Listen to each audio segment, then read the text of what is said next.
अभी सुन रहे हैं संध्या एंटरटेनमेंट की शानदार प्रस्तुति।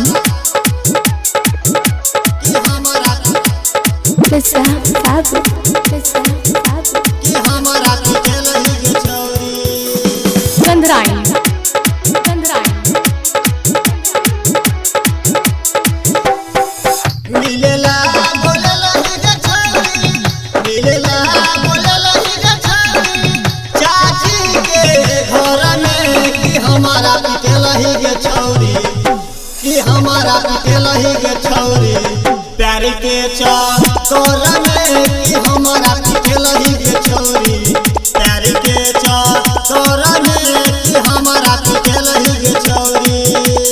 निजाम बाबू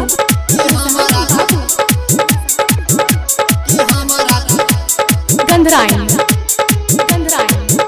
कि हमारा पिटलही गे छौरी।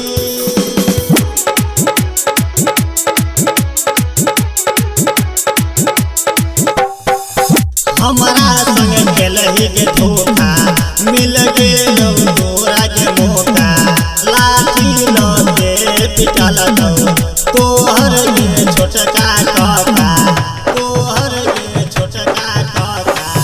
हमारा संग खेलही के धोखा मिल गेलो तोरा के मौका लाठी लगे पिटल दो तोहर के छोटका काका।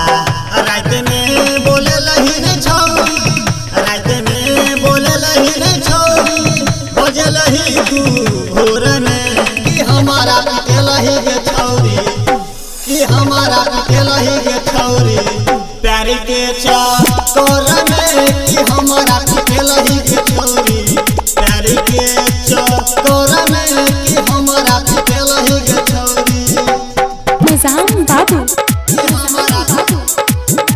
presented by Sandhya Entertainment। गंधराइन कि हमारा पिटलही गे छौरी।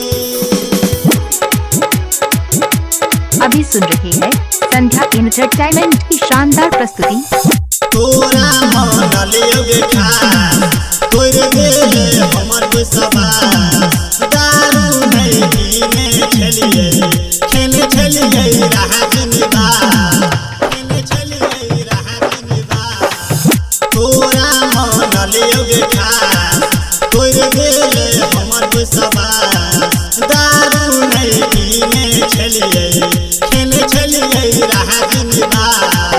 कहै छोरा जा बिहारी कहै छोरा जा बिहारी सरज के जर में कि हमारा पिटलही गे छौरी कि हमारा पिटलही गे छौरी प्यार के चक्कर में कि हमारा पिटलही गे छौरी प्यार के चक्कर में कि हमारा पिटलही गे छौरी।